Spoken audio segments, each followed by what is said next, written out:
Powered stereo speakers are one of my favorite things we sell at Crutchfield. They're super versatile and give you real stereo sound without needing a separate amplifier. Today, we're going to take a look at the KEF Coda W powered speakers. If you're a KEF fan like me, you can see right away that the Coda W speakers don't look like KEF's other powered speakers. Their design looks a lot like their Q1 Meta and older Q150 bookshelf speakers, with a 5¼ Uni-Q driver in the middle of the front baffle and a port in the back. KEF mounts the tweeter inside the woofer of their Uni-Q driver in a coaxial configuration, and like KEF's passive speakers that use this driver, you can expect a wide stereo presentation even if you're not in the traditional listening sweet spot. The Coda W features built-in amplification with 70 watts for the woofer and 30 for the tweeter, which allows for plenty of headroom and excellent dynamics. There's a few ways to control them. There's a strip of touch buttons along the top front of the main speaker, plus a remote control. The KEF Connect app lets you dive in deeper and makes it easy to switch inputs.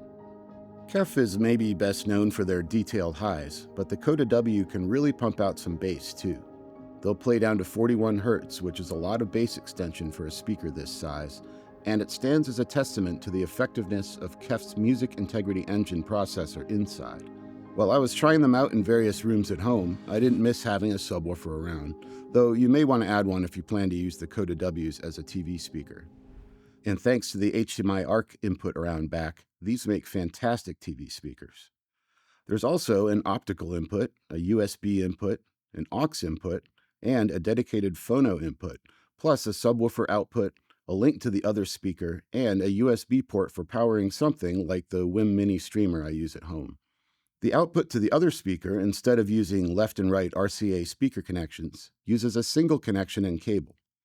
For a wireless connection, you've got Bluetooth 5.4, including aptX Adaptive and aptX Lossless, which bring Bluetooth sound closer to the Wi-Fi level of sound. aptX Lossless is capable of CD quality sound, which is very, very good. I have an iPhone, so I wasn't able to hear what those aptX codecs sounded like, and you'll want to check if your device is capable if you plan to take advantage of less compressed Bluetooth streams. Despite that, I thought music sounded great over regular Apple-style Bluetooth from my iPhone and iPad. The Coda Ws gave me that punchy KEF sound I really enjoy, and showed me that the built-in amplification is of seriously high quality.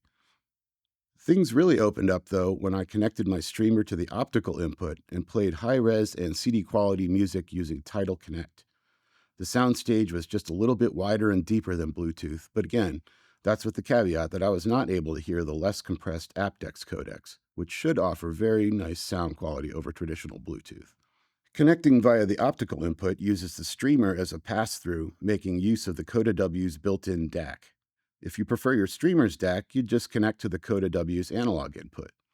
No complaints here. The DAC inside the Coda W decodes digital music very well from every digital input. I grabbed power for the streamer right from the Coda W's USB-C power port, which was convenient. When the speakers go to sleep, however, power is cut to that power port, so if I were setting this up permanently, I'd choose continuous power so the streamer didn't need to reconnect to Wi-Fi upon power up every time. Still, something in your life or your system is going to need USB power, even if it's just your phone, and I love having that power port back there. I've been listening to Tom Waits' Heart Attack and Vine album a lot lately. The title track has a jazzy stand-up bass. Streaming it in high-res using the built-in DAC and the Coda W, I could hear the telltale growl and finger movements in the bass line.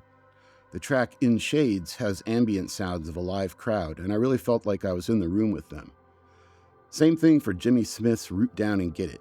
It's easy to get lost in the song and feel like you're there. And that's really the biggest compliment I can give a stereo system, that the speakers kind of disappear and suddenly you find yourself lost in a musical experience. These speakers can do that for you. I mentioned earlier that one reason I love powered stereo speakers is their versatility. I had the KEF Coda Ws at home for a week and I used them everywhere I could.